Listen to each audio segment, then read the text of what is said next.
Let's meet the wonderful quokka. Today we're going on with the little penguin, which is actually the blue little penguin. We've got the kiwi, and then last but not least of the habitat animals, there is the Tasmanian devil. Welcome to Oceania. And with that, a warm welcome to the overview of the brand new Oceania DLC and all the changes with the free update 1.1615. I forgot which one exactly it was. We're going through everything in detail, but as quick as possible, so to not bother your time too much. We are going to start with this wonderful Oceania building site over here. It's going to be actually a little bit of a series, so be excited for that one. It's going to be similar to what we've done with the sea lions. However, let's start with obviously the animals. We've already seen them really quickly for the intro, so let's actually go really quickly over them. So we are starting over here with our friend the quokka. I'm not sure if I pronounced that correctly, but this is the quokka over here. Look at them, how cute they sleep.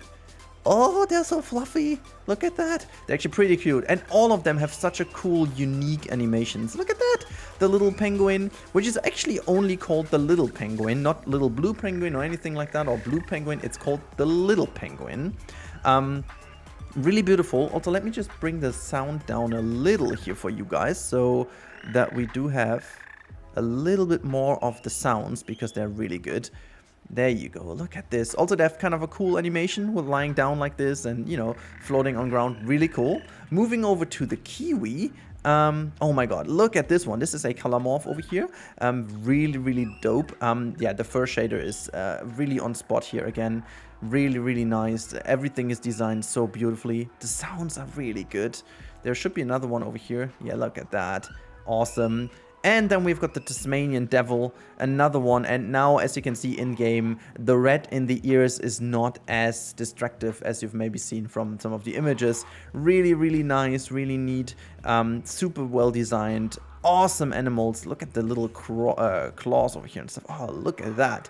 So good. Okay, let's move on with the pieces this time around. I did not put down every single piece, but let me just go into the menu and filter by the content pack as always, so you have a little bit of an idea how things look. So the overall style can already be seen by this area over here. You can see there are a lot of plants, very neat plants over here. These palm trees over here, actually, let me just click. Oh, wait, I gotta go into the building, in fact. So this is the silver fern in different sizes, as you can tell. Very neat, silver fern 3. Then we've got one and a couple of those, really good stuff. Then we've got this one, which I find super beautiful. And I saw in the comments that people already saw that one. So this is the cabbage tree. Really well designed. And also the trunk detail is really nice. And then we also have a cabbage tree, almost sapling-like. Really good. With some ground kind of coastal pig face. Really good stuff to cover the ground. And one is also with some blossom in. Super nice. And then we also have, and these ones I do like a lot, the Nikau palm over here in 3 different sizes yet again. And we've got the giant king fern. Super nice stuff. And I think you can really use that in a super nice way.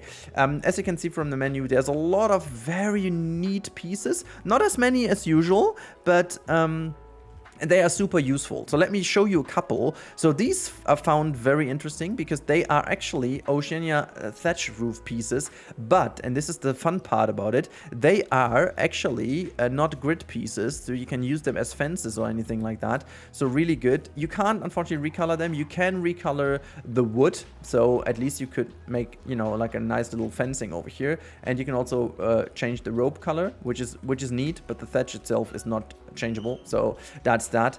You've got a nice little new canoe or however you call that one, canoe, yeah, whatever. Some smaller ones to build like the catamaran style, and also we have a lot of other stuff here.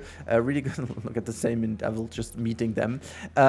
Those little penguins, by the way, the babies are not even that much more tiny, but they are like super nice. Oh, look at that.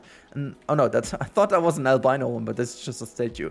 We've got some really cool netting pieces. I think they will be used quite a lot, and you can actually recolor them. So that's pretty neat as well. So you can really do some nettings. I'm really looking forward to Lighter and Haribo, what they do with this.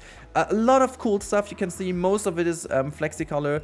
These ones over here, the driftwood fence is absolutely bonkers. I really, really love that. And it does even have a shading texture. So you can not only change the color, but it does have this really cool used look with it. So really, really like that. It's super, super cool. And I obviously forgot an animal. I definitely did not forget, but here we are. It's our walkthrough exhibit animal, and therefore let me just quickly go into the explorer mode so we can have a look from over here.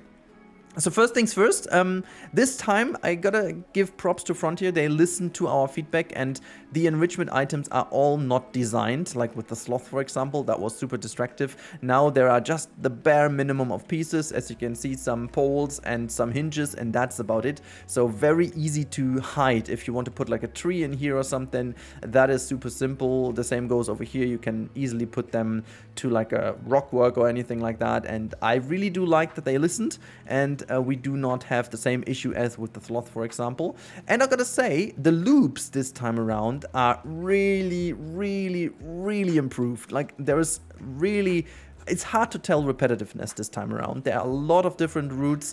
They are sometimes also very long. For example, this one over here looks like a loop, but then again, it then just goes into another direction and just changes direction all the time. And then it breaks even out from this loop. And look at that. Now it breaks out into a different area. Really good. I don't want to even talk that quickly, but they fly so quickly. Sorry, I'm stressed by their flying. Let's have a little look at the model, because that looks really cool. Like, they're getting a little drink over here. Oh, look at that. It's fantastic. It's fantastic. That's fantastic. Look at that one. Hey, my little friend. Little tongue sticking out. I gotta say, and this is from looking at it for a couple of hours already, this is by far the best walkthrough exhibit animal we have so far. And the reason for that is plain simple. The loops are so variated. How do you say that? They have so many variation that it feels almost like an actual animal, and you don't see the loops repeating itself all the time. And so that makes this animal really the best exhibit animal we have so far. And yeah, really, really props to Frontier. They did a good job on that one. So really love it. Now, one thing I wanted to quickly show you before we move on to the free update. I have also not put the penguins only in here, but they're also in their dedicated habitat. If you remember, I already made one of these habitats, so I quickly wanted to show you them swimming around, because there's a little caveat that comes with it. This over here, just to show you, is already the minimum required depth, and it's not even deep enough to make them swim to the other side. They kind of do for whatever reason, but the game doesn't really look like as if they would swim over. I have to say, I would have wished that Frontier would have gone in for like a 1 meter requirement, but as you can tell, they do need for deep swim at least 2 meters, and they are so tiny that it does feel a little off here. It's even worse as with the small clawed otter. So yeah, that's a little bit of an issue, and you still have the same bug in. As soon as you have too many in, they sometimes get stopped. But one thing that is really cool is they can actually use these little huts over here. So that's really cool. The animal burrow is available for them, so they can go in there. So once I did this habitat, this was all just plain as cosmetic reason, but now as they can use it, it's really cool. There you see one going in. Oh, there you go. See you later. Just zoomed in like this. But that's kind of cool. I really do like that. Now, let's move on for the free update. And I've got a little assessment over here. This is a entrance to the dome viewing. Yeah, what shall I say? What, does this person... Okay, I'm confused too. So basically the caretaker goes in and cleans that way. That's interesting. I didn't know that this would happen, but yeah, there you go. It does happen. Now, you know, if you go in here, this is the building. Yeah, what shall I say? The building is relatively gigantic. I thought this was maybe a little bit smaller, so you have to hide it. But the good thing is you can basically put this anywhere outside of your habitat and then hide it. And then you've got this little dome. It's super flexi-color, so you can basically do whatever you want with the color inside and with the ring outside, and also with the concrete color at the ring. So want to make this green, you can just do that for whatever reason you want to do that. You can do this, and you can also enter the camera view. Very simple. You can have a little look through how the people would assess that. So really good. Also looks kind of cool if people are in.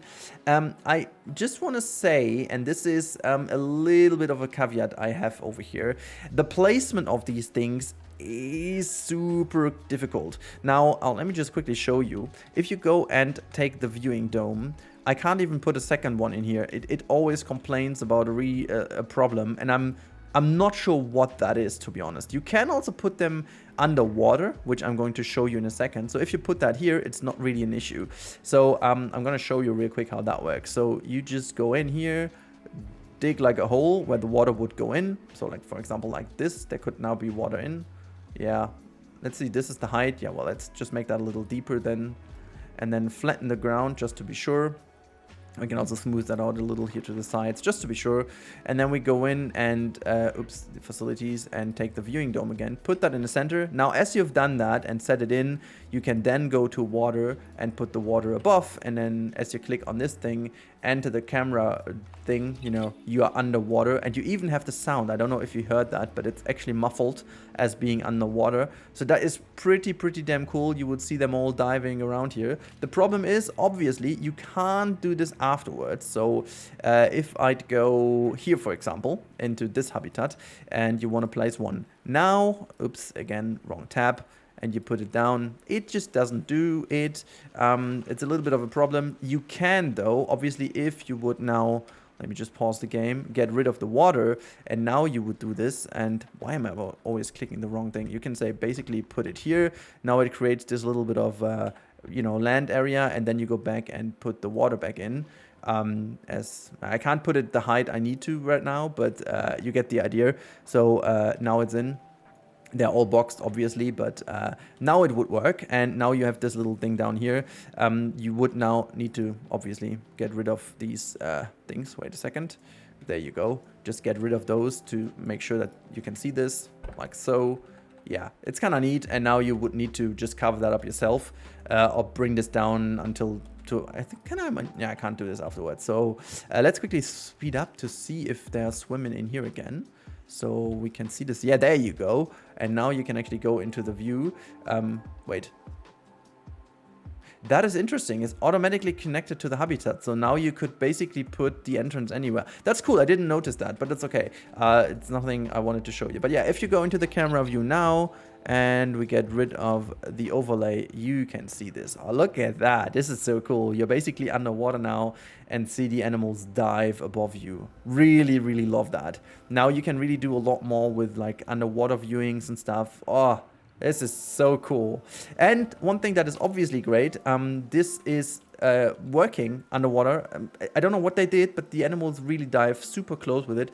And there is also interaction, as they said, with the dome. So not sure if the sea lions also do it, but some animals do have interactions with the viewing domes, which I'm very curious to see. I haven't tested everything, but yeah, it's, as you can see, they swim very close to it. Let me just speed up the whole game. Maybe they do something.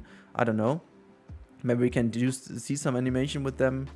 Yeah, potentially with the small penguin. I don't know if they would do that, but so it's really damn cool to see this happening. Okay, let's have a little look at some other stuff from the free update, because there is even more. You can see the dome. Yes, that's that, but we get a couple new rocks. So this is the rock set, volcanic rock. We'll get all of them. I just put a couple of in as a little inspiration, but it's a normal rock set, just you do have this in this color. And I must admit, this color is really damn cool. And we get a couple of plants, and I really love them. So we've got the golden sand sedge. It's one in here, and you also have the dried one, which is cool. And there are a couple of variants this time around, even 5 variants up until this very small one. And we get this very cool one. I thought that was an in-game one, but it wasn't. So it's the kaha, whatever this is called. Usually it's a hang-in plant, so you would put it here. So look at that. This looks really awesome. Look at that. So cool. Works actually super well together with the volcanic rock. Love it. This is super neat. But there's more. And this is, I have to just move over for that. And this is happening over here. The orangutan now is able to do brachiation. Let's quickly see until they do it. I did a lot of testing, so we should be able to see it rather quickly, because they did it here all the time. Let's have a look. This is a spot where they always did it. but they also did it somewhere else. Let's see if they just started for us now. Of course not. That's the showcase effect, as always, right? Come on. Oh my god, I just sat here for like 5 minutes and I didn't do anything, but I think now we will be able to witness it. Let's just take this fellow over here and see if it's doing it for us. It would be so savage if it just moves over, which I assume it just does, right? Oh boy, the game is just playing things with me. Let's see if it does it. Oh, there you go. Look at that. It's fantastic. It's really fantastic. The realization of this is superb. The one thing I haven't seen them doing yet is the hanging one that we've seen in the trailer, but they do the brachiation rather often, normally, and they do it also in certain areas, which I do love, because they had done it on this rig here over as well, so that's really cool that they do it, and I'm a big fan of it. Alright, just to prove that point, I waited for another animation to happen, and oops, let me just go here. It's a little bit clipping here and there, but as you can see, they even do it up here, and it didn't even look that bad, you know, considering that there is another one in the way, but they even do it in like very crazy areas like this, and honestly, as I always said, I'd rather have some clipping than having them do this only in one specific area. There you can see it down there as well, even with using the incline. Really happy with it. Like, this is the change we needed, and I really do hope that they... Oh, look at that. Look at that. Have you seen it? Oh my god. Oh my goodness me. There it is. I've never seen this before, but oh, that looks... Oh my lord. What the heck? This is some orangutan stuff. That is so cool. Wow. Okay, I have not expected this to happen. I thought that was just like with the binturong where they just hang over. But that looked some real orangutan stuff here. That is so cool. Oh boy. Okay, as I said, this is the stuff we need. This is the stuff we need. There's one more thing to show you guys, and therefore I need to do a little cut. This is the secret kept until the end, but let's see if I can catch it for you. So I'll be back after the cut. Alright, so one last thing I want to show you, and hopefully this time it works, is a new animation for giving birth of the Tasmanian devil. There we go. Look at that. This is so freaking cool. Now, at first we thought that was a completely new animation for the game, like giving birth like actual animals would do, but then we figured these animals actually have a pouch, as the kangaroo and so on, and the koala as well. So it goes along the line with those animals. So really damn cool. And now it's also time to draw a little conclusion. And honestly, guys, this DLC alongside the update does leave me confused. So for once, the DLC is much better than you would expect. It is really damn good. All the animals bring in really unique new animations. They are super well animated. They are super well done. The design is awesome. They come in really cool color morphs. They are very valid animations, additions to zoos. The pathway, by the way, we didn't speak about that at all, but the new pathway from the Oceania pack is also amazing. The lava rock pathing, love it. Also, we can have a little look if we can also check. Don't worry, I've got too many paths from the mod. No, never mind about that. But we can just click that one. I want to see the railing real quick on it. There you go. Again, such a cool railing as well. I love this DLC a lot more than I thought I would, because there is really super much in there that can be loved. Even though the pieces are a little bit reused than usually, they are very well designed, a lot of useful pieces, nettings, and even though we already had quite some tropical stuff, still it feels like a very good addition and little repetition, I should say, which is huge props to Frontier. And then we have a free update that also is kind of bonkers, because the addition to the orangutan, even though it's just a little animation, feels like so much more. Then we got the viewing domes, which obviously is amazing. We got these super new rock sets. I think is it even the first rock set? No, it's the second one. We got these the moss the flexi moss and the moss set. That's the one we got, and now it's the second rock set we finally got, and a couple of plants. Yeah, it is really solid. But then again, it leaves me confused because what's the direction? Where is the game going? The Oceania pack would have been the perfect DLC to bring in at least one full diving animal, and now as they've integrated the